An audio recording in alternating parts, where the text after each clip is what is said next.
I'll start us off. My name's Chris Bryan, and I'm with Ecotime by HBS, and we're going to be presenting a little bit about our company. Um, we've been around for 30 years. Maybe we'll go to the next slide there. So we're a time and attendance vendor that generally focuses on complex organizations, higher education being one of them. We're based in New York and have been around a long time. I think if I were to summarize in a sentence of what makes us different, it would be our flexibility of our software, and then coupled by customer service. So, for example, when a client asks for something that might be a little bit unique, I think our company is best equipped to handle that compared to other people in the marketplace. So, with that, a brief background on me. We'll go to the next slide. Is I happen to actually be a former client. I was in your shoes 4 years ago, um, leading the selection and implementation of a time and attendance system at the University of California, San Diego. We had about a year to a year and a half to implement. All the campuses had to integrate with a new payroll system at the University of California system. And I was the one that led that selection, and Ecotime was the only vendor I found to actually meet all our requirements. So we'll talk more about that later. Eric is joining me. Eric is actually the person that was on the phone on the other line when I was implementing, and he was one that always answered the phone. He's been with the company 20 plus years and knows our system inside and out, and has been not only a pleasure to work with as a client, but now as a colleague. So next part of our presentation, we will hit our agenda here. We did the introduction and company overview. In terms of a case study, I'm going to throw this in just to talk a little bit about what both of us did, because I think it's really relevant to UB. And then on our system demonstration, we'll follow kind of your outline of talking about modules and feature summary. Eric's going to do live demonstrations of an employee point of view, a supervisor's point of view, then get into reporting, integration, and then I'm going to close with customer service and support. We'll allow time for questions, and then we can wrap up. So let me tell you a little bit about UC San Diego. Obviously, San Diego a bit larger. We had 20,000 employees, and unfortunately, we had 11 timekeeping systems on campus, and some had paper. But I would say the two prominent softwares on campus were Ecotime and Kronos. We had to automate all the rules. We needed to take care of all the bargaining agreements. I think we had 11 or 12. We obviously had California rules, which lucky for you, you don't have. But we had schedules, hourly, we call back, shift differentials. We kind of had it all. But under the results section, I highlighted this one bullet because this was the reason why we went to Ecotime over Kronos. And it was because we had the option of doing an internal survey of not only staff, but also the technical team that had to work with the two vendors. And I was actually surprised by the results that I got back, because I was the one that led the survey. And, on a scale of 1 to 10, I was getting average of 6 from one company and an average of 8.7 with another. And so the reason why I highlight that is because, like I said, I was in your shoes, and what I found was that the differentiation wasn't always on the screen. And so we'll talk more about that later. We ended up having to implement in the middle of COVID. We implemented there just COVID hit in March, and this was in June. We created a training portal, which we'll highlight. We're not going to focus too much on. And then we transitioned after 3 pay cycles to customer service, which meant we had some level of stabilization.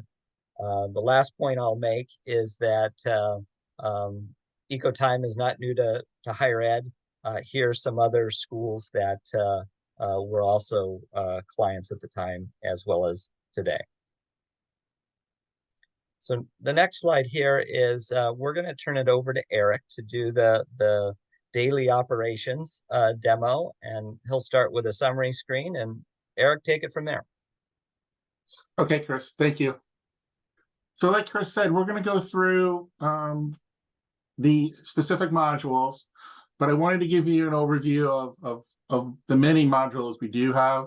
So the first one is the Ecotime admin module. So obviously this is the administration module that is limited to a select number of individuals that will be managing the Ecotime system. The history module is there. We will track current pay periods, and then at the end of the pay period, when the pay period is processed and sent to payroll, it'll get moved to history. And then within the history module, you can do historic changes if you need. We do have a clock, web clock entry, which we'll be discussing. One is a wall clock, one is a computer-based display of the punch functionality, and then very similar to the mobile app on the lower right, which we have. The schedule module for all the time-based scheduling functionality that you need will be provided through there. We do have an attendance module, which we can show a screen that really presents information from the punches, from the employee punches to the supervisors. We have an FMLA module, which will track all FML kind of events. We'll track the balances, the time taken. We'll track the forms that need to go out and so on. We do have a security module, which will set up all the security for the different groups of people that you have and their needs to access Ecotime. The end user module, which is the presentation usually to the employees and the supervisors. We do have a leave request module where employees can take regular time off requests for vacation and PTO. It also leverages the FMLA functionality, so they could submit an FML leave request. The accruals module is the engine for the presentation of balances. So the accruals will provide the earned amounts, the carryovers, the maximum checks, and then present that information in coordination with the timesheets for the balances. We do have a web reporting module that everybody can use for reporting. Prior pay period adjustments module.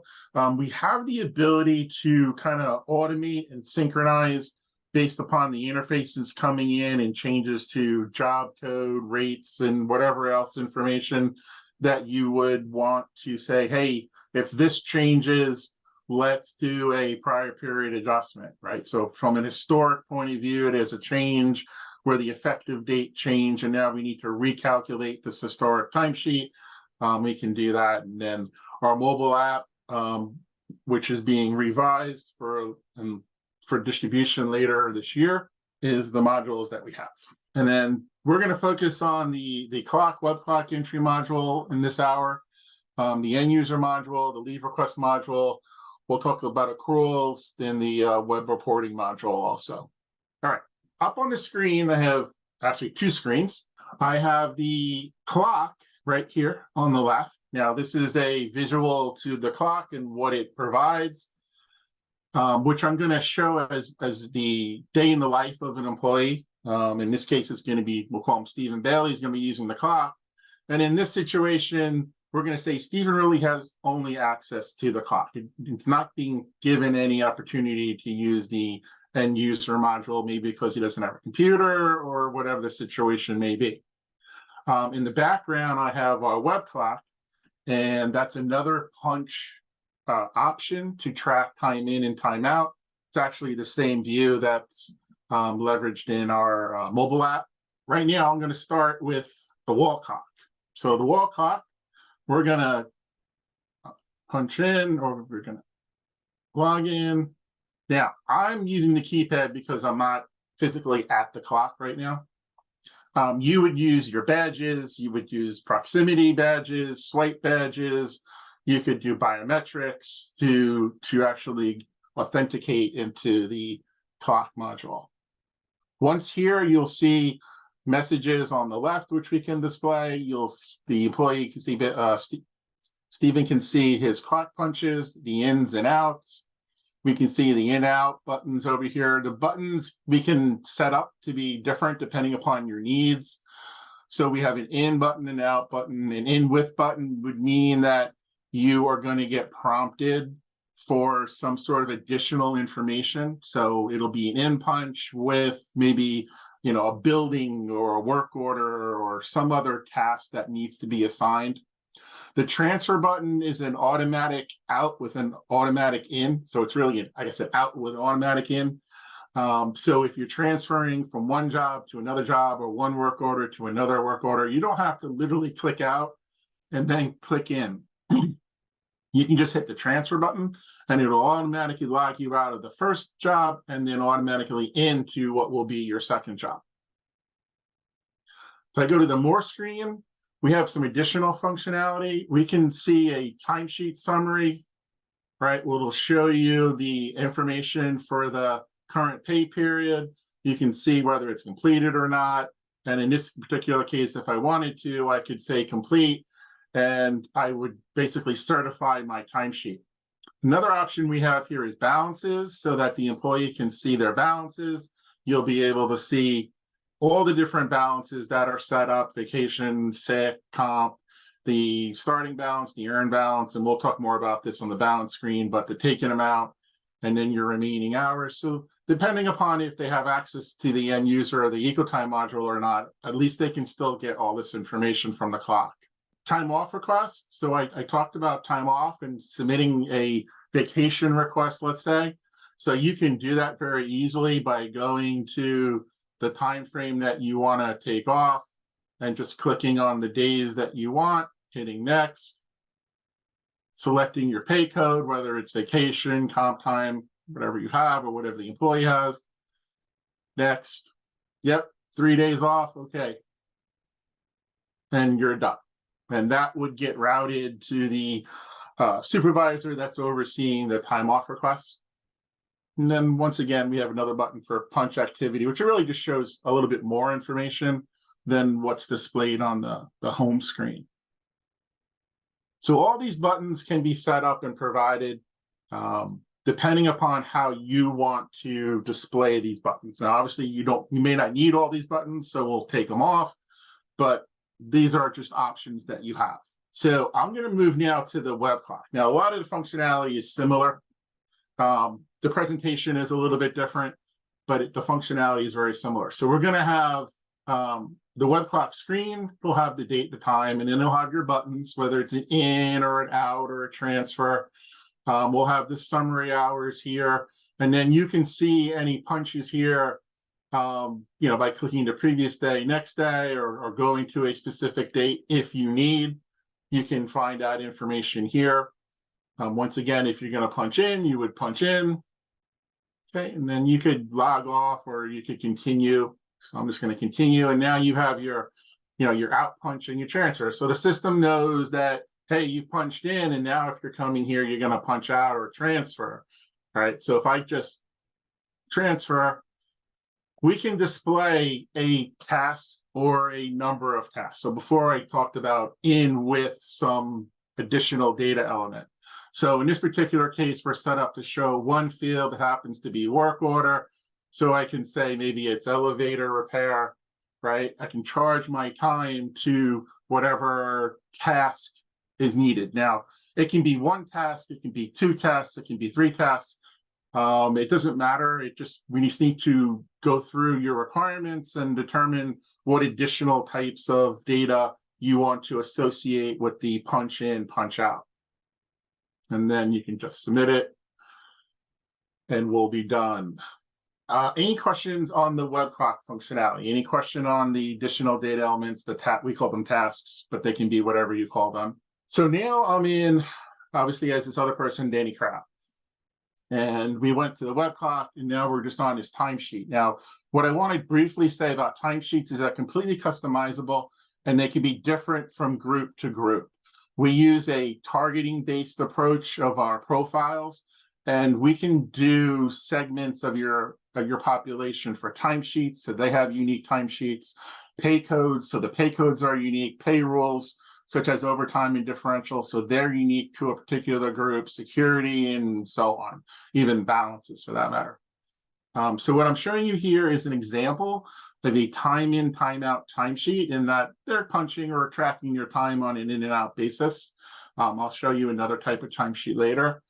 Up top, we see the summary, and it's here to give you a quick overview of what's going on. So I can see on the top part, I can see what days I entered time, what days I had exception time, totals. I can see here that this person is on call for 6 hours on Fridays, every Friday. Down below, you can see the calculations that are being provided to the employee based upon their profile of their payrolls, right? So each group can have a different set of payrolls. This one particular has weekly overtime, I believe, and on-call callback rules. So if I just go through it, I can see that this person charged regular time to elevator repair on these days. So there are 41 hours of time charged to a work order or a task for elevator repair, another work, right? Furniture assembly, glass repair, right? Any one of these types of work orders or tasks that the person had access to and could charge time to.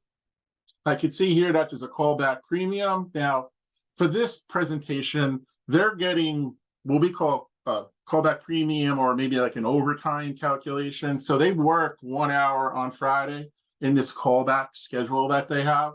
So it gave them 1 hour at callback premium, and then they got 2 hours of callback minimum, right? I don't know if you have this, but many clients have a minimum, so that if the employee comes back, for a half an hour, they at least get paid for their time. So in this particular case, it's a 3 hour minimum. So they got 1 hour of work because they worked 1 hour and 2 hours minimum. And then they have 3 hours of remaining on-call schedule, which, depending upon how it's set up, they can be paid as a differential or a flat amount or whatever it needs to be. So this is the summary section up here. Down below, we have a little bit of more information. Depending upon how we set this timesheet up, we can show or not the schedule that they're on and their actual punches, right? So if they're using a clock, it probably would be beneficial to show this information. If they're not using a clock, then we would probably give them a timesheet that doesn't display this, but the option is yours. We can override, depending if you have security, the specific day's schedule if needed. Down below. So on the bottom here is your entry screen, right? So all you do is, if you want to work on whatever day, you can just click on it up above, and it'll display the information down below. Now here we have our in and out. So we had like a 30-minute meal here, and then we finish the day. We see the duration and the pay codes. The pay codes here, if they come from the clock, they default to regular, unless we have another button that says otherwise. The pay codes listed here are dependent upon the group. So just because you see, I don't know, vacation, bereavement, and sick here, doesn't mean every employee needs to see that, right? It'll be based on the profile that's assigned to that group, and they will only see those pay codes. Now, here we have a department code. These next two columns are completely optional. They can be redescribed if needed. Right now, we have a department code just in case you needed to cross-charge your time to a different department. That would be why you would do it here. If you weren't cross-charging, you could leave it blank, and we could assign it to your default department in concept. Over here, I have two fields. Now, remember, we can do 1, 2, or multiple fields here. Right now, we're showing 2 on this timesheet. The first one is the work order. So we would display the items here either by some rule that you have, or all the work orders, right? So if we interface the information in to Ecotime, and you're saying this employee can only work on this work order, then that's what we're going to show here. Same thing for building, right? So this is a drop down for building, kind of goes with the last question about the punching, right? So we can put the buildings here, and then they can charge, whatever building they want to associate with this time, right? Once again, these drop downs can be filtered based upon the rules that you want to set up for displaying what building codes display. Okay, I'm going to quickly go to balances and kind of give you an overview of what that looks like. So with our accruals, we display the information here. You can, starting at the top here, you do have the ability to calculate your balances as of a particular date. So if you wanted to go back in time or forward in time and relook at your balances based upon the accruals and calculations, you can do that. We will show whatever balances you have set up here. Not everybody sees every balance. Once again, it's targeted to the group. So whatever that group has access to would be displayed here. If you click on the category, so in this case, vacation, you can see the accrual information that's occurring and that they earned monthly 12.45 hours, right? You can see here on 7/17, they took 8 hours and then another 8 hours and then earned another 12.45 in August, right? So all the information is going to be displayed to the user so that they can see the detail.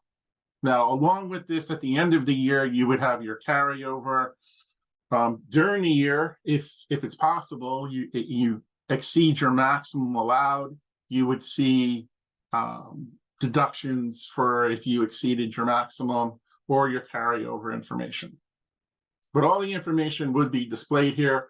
You would also see this FMLA section. Now, I don't know if you need this or not, but we do have an FMLA module, as I discussed, and you'll be able to track the information for the FMLA events that are set up so that you can see the time charged, right? So if I look at this FMLA birth of a child, I can see that they had 200 hours allowed and they were taking time associated with it. So we'll track the remaining hours, not only for the event, but also for the year. Moving on, time off requests. So I showed you time off requests from the clock perspective. This is more from the end user module, the Ecotime module. So we can see that this employee already has a time off request from the 26th to the 28th of December for 3 days. He notes that he's going somewhere warm. You can see the date and time that it was submitted and the status is pending. You'll see any manager notes also. If I needed to, because it's pending, I can delete it. Once it's approved, then you cannot delete it anymore. It's very similar to what we talked about. To submit a new one, you just click on the date parameters that you want to do, select the pay code that you want. We provide the ability to charge this time to multiple codes. You don't have to, it's just an option there. If you wanted to charge your time to both vacation and comp, you could do that.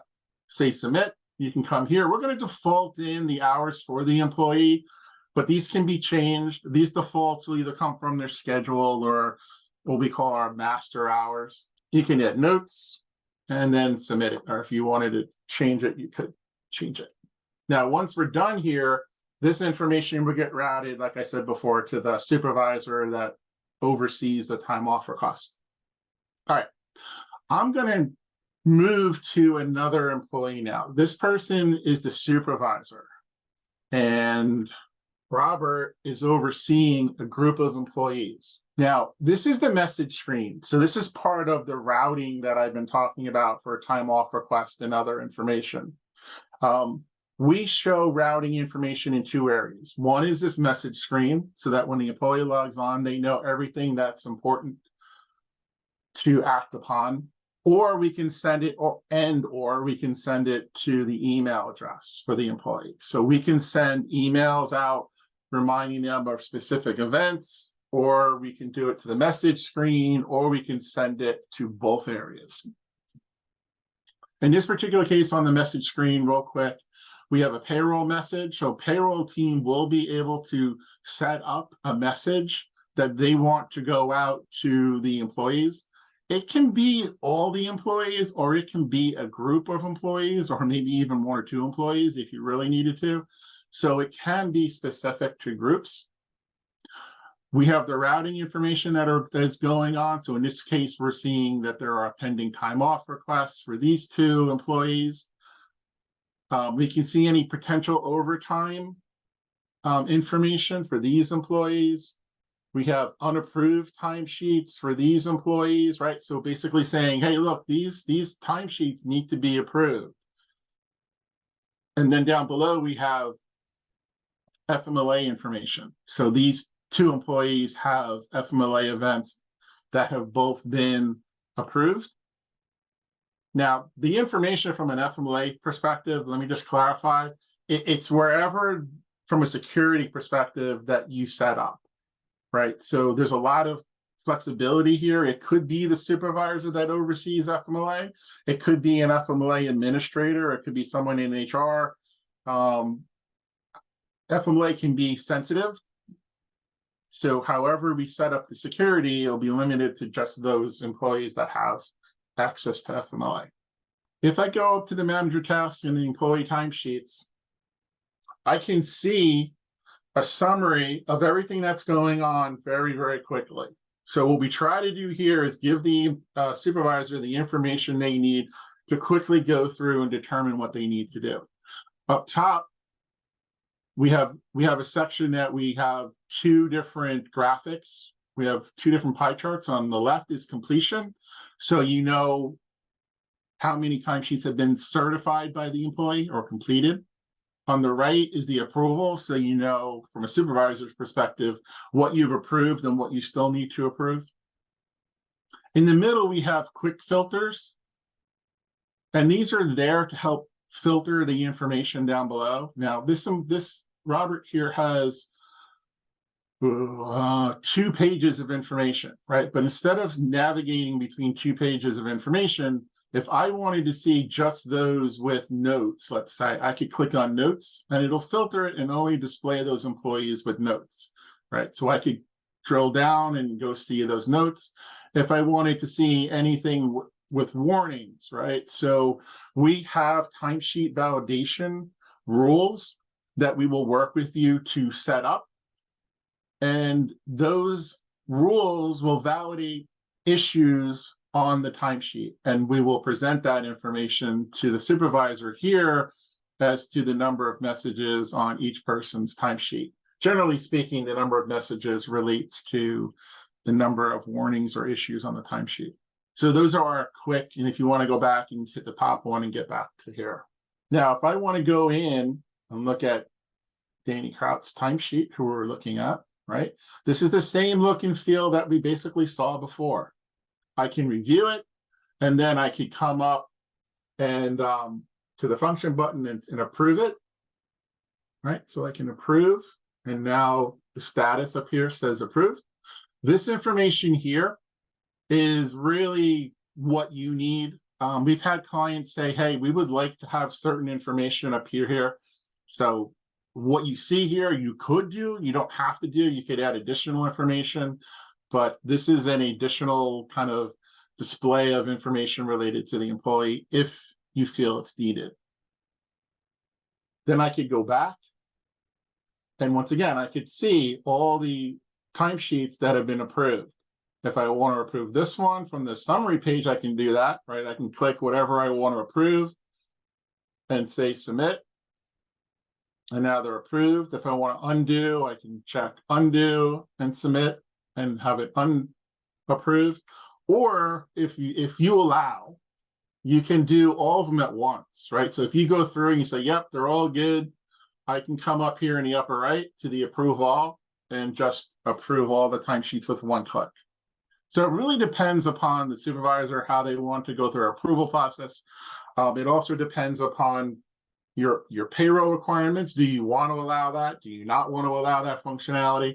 But the supervisor will be able to approve timesheets either from the summary screen, from the detail screen.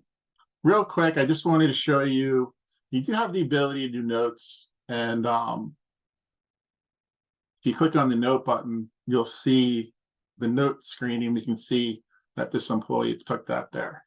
But you can also reply back saying,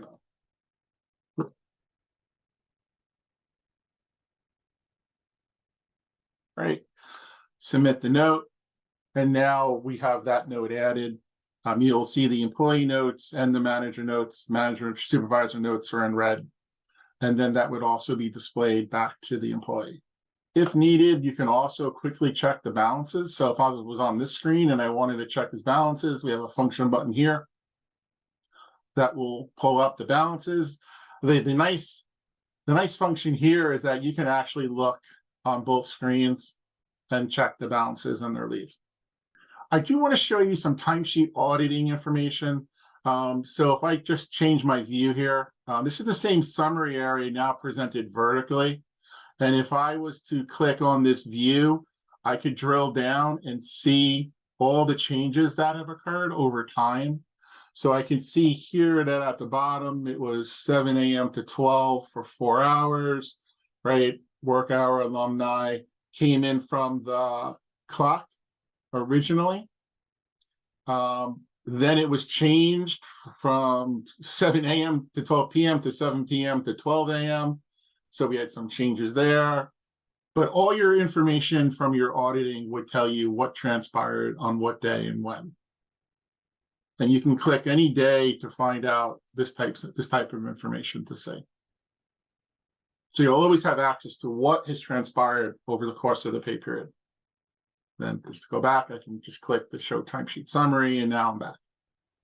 Balances is the same look and feel, time off approvals, right? So if I come in here and I do time off, I want to address the time off request that have been routed to me, I can come in here and I could look through each individual item. I also have access to a calendar here. So it highlights days that have time off requests. So I can see the second week. I can see everybody who's going to take off this week right here. And I can see that Russell, I approved 2 days of vacation.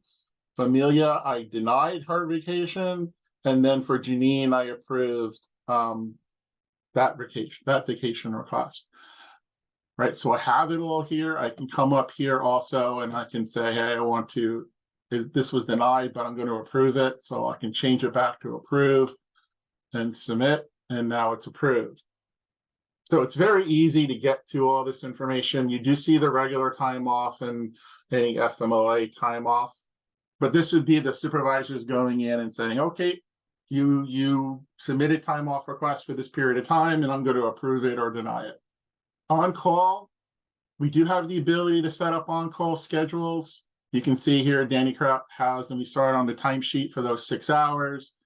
Right now, it's 6 hours every Friday from 1 a.m. to 7 a.m. This will interact with the timesheet like you saw and the pay rules that we set up to pay them appropriately for their scheduled on time, maybe differential. And then if they work in that scheduled on call period, any additional calculations or pay that they should receive. The attendance screen, real quick, we do have an attendance screen that will allow you insight into as to what's going on. So a supervisor can come in here at any point in the day and see, based upon who is punched in and if they have a schedule, where they're at. So the first person, Rudy, is vacant today. We can see Russell Adams came in. They were considered early because they punched in 7 minutes early. We do have rules that will define what is early, what is on time, what is late. But a very quick view, you can see all the information based upon when they punched in and if they're in early, on time, or late. And you can navigate from day to day if you need.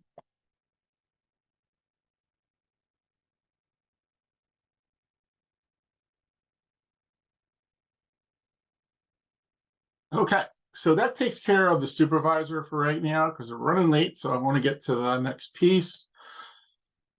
So we have a number of reports that we can distribute. All the reports have been created and submitted and worked on through the many, many years of us doing reports and creating reports for different clients. So we do have an extensive knowledge base of these.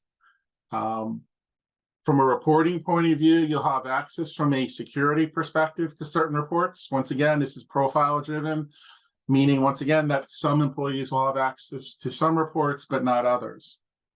One of the neat features that we have here is the ability to publish or share filters and criteria that are set up by someone who has security to do it. So we have published, which means this query will be published, and anybody who has access to this timesheet validation report will be able to see this query automatically. They don't have to create it. It'll automatically be there and they can run it. If it's shared, if this box is checked for shared, it means it goes into the library, and the library will be there. And if someone wants to go look at what queries have been developed, they can go into our library function and see all the queries, the filters that have been set up, and they can select it and download it to their profile, right? So all of these filters are set up. Once they're set up, they can be reused so that every time you come into this report, you don't have to continually set up from scratch the queries or filters that you normally run. It'll automatically be there, and then you can actually deploy them or publish them to have other people use if needed. This is an example of our export from a grid perspective. We have two different formats. We've had numerous clients come back to us and say, hey, we just want the data. So that we can download it to Excel, export it, do whatever we need, and then work on it on ourselves. So we created this grid report, which eliminates all the formatting and grouping and presentation information so that it's just the data that they need based upon the filter that was set up. So here's an example of what you can do here. Even though it's just the data, you can still drag these columns up and group. So in this particular case, it was grouped by employee name. So we can see the employee names. So it just filters and groups, doesn't really filter, it regroups the presentation. And you can also filter the data if you wanted by clicking these filter tones. You can also export any table or any result by hitting the export to Excel or wherever you want it to go. This is an example of a graphical report, right? So this report automatically puts the information into a more traditional report where there's groupings, right? Where there's groupings and graphics and design for the field layout. So you have access to both on every report, either to get the graphical report or the more grid data report. And here's another example of a timesheet validation report. This is the graphical report. This report would be so you can see, I call them the timesheet validation. We call them business rules also. So you'll be able to see what's going on the timesheet for your group that you have to address. So we have an early start time. This person came in prior to the schedule. This person missed a break. This person worked after their schedule, right? And this person missed their break. Right, so the timesheet validation rules that we set up will be presented in this report. Okay, so now we're going to talk about the integration. So we're going to talk with you about all the external systems to Ecotime that need to be interfaced or integrated to. In this example, we have Ecotime, we have the HR payroll system, and then any work order system or any other system. In this case, we're talking about Maximo. We will set up as a required interface is the employee master file. That's where we'll be getting all the employee information, you know, their employee number, their name, their job, their start date, all those data information, right? So we have employee data, our hire date, time data, FLSA code, union memberships, pay cycles, accrual policies, maybe, unless we're doing the accruals, right? We have our work order or Maximo work order system, right? So information's being entered here, and then we'll be interfacing with that system also, right? We can bring work order information into the system.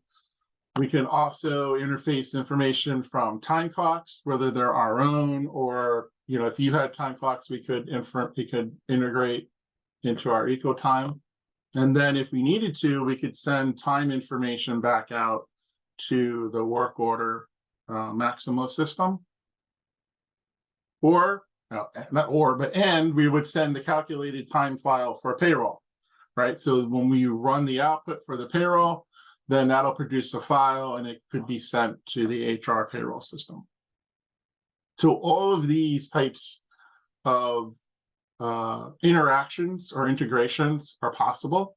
They're not limited to these either, by the way. So what are we talking about? So key points here is we really only want people to enter in data once. We don't want to be entering the same types of information into multiple systems.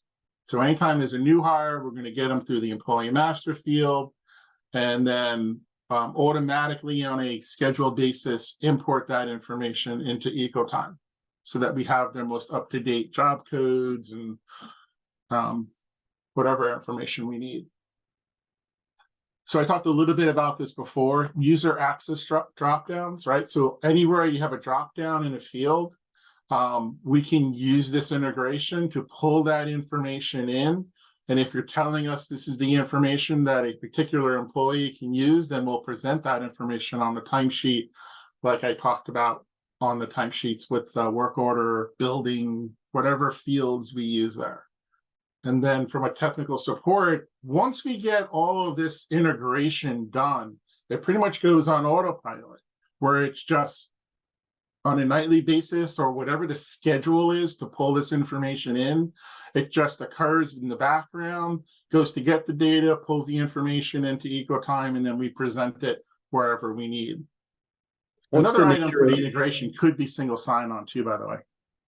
All right, Chris, you want to pick up? Yeah, so Amy, I'm going to kind of wrap us up. I know we're about out of time, but you did ask a question about support and particularly customer support. However, I like to think about support in kind of a larger context, that going from implementation, training, and then ultimately when you transition to customer support. And it's the second bullet that I just want to highlight on this slide because I think everything's pretty self-explanatory. But that second bullet about when evaluating or vendors is what happens when something goes sideways. And I'm guessing people on this call have been on enough projects that things going sideways is inevitable. But in payroll, if something goes sideways, that means you make the 11 o'clock news. So I like to highlight this and say that, when payrolls due, when you're implementing payroll systems, we take this very seriously, and we like to think of ourselves as a partner more than just a vendor, because we feel that paying people is serious, and those of us who have been, like for example, Eric, he's been doing this his whole career, and takes it pretty seriously. On the training side, let's go to the next slide, Eric. I wanted to share with you an example. So I'll be following up with example slides. You can click on this link, but here's an actual training site that UCSD created that has examples of the user guides and the little short videos and little how-tos and so on. And I thought they laid it out really well and wanted to share that with you. I'm not going to click through it now, but just know that you have the opportunity to look at this afterwards. And then next, I'm going to just say, hey, what makes us different? We've already thought about the types of people that we would put on this project. We've done higher ed and know that they're complex. So we're going to put those resources that we have that are the most experienced on a project like this.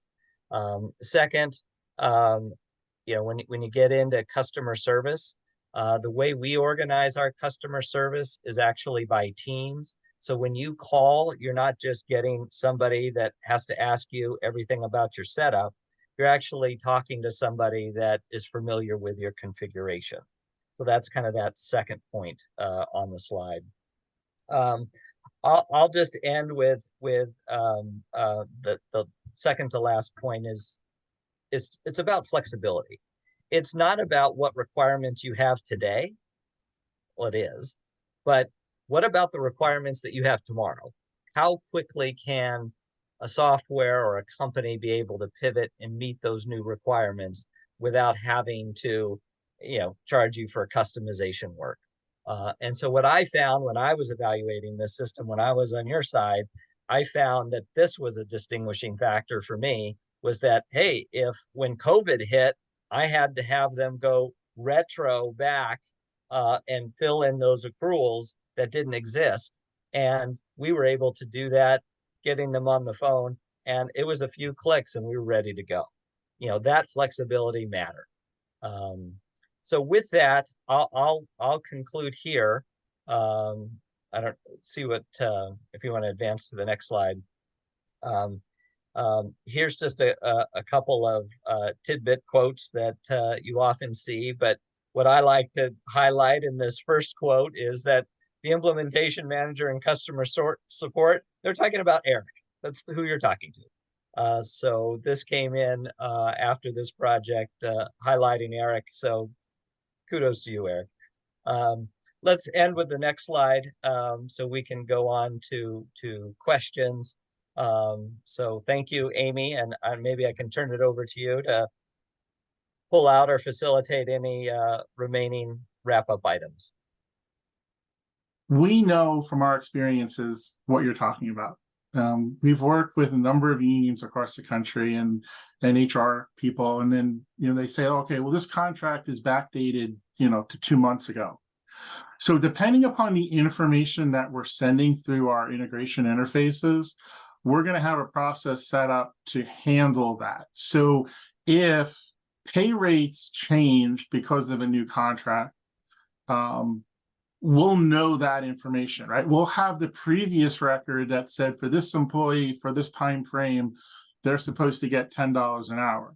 And now with the new contract, they're now getting $15 an hour from this point, right? Whatever the start of the contract is until the current day.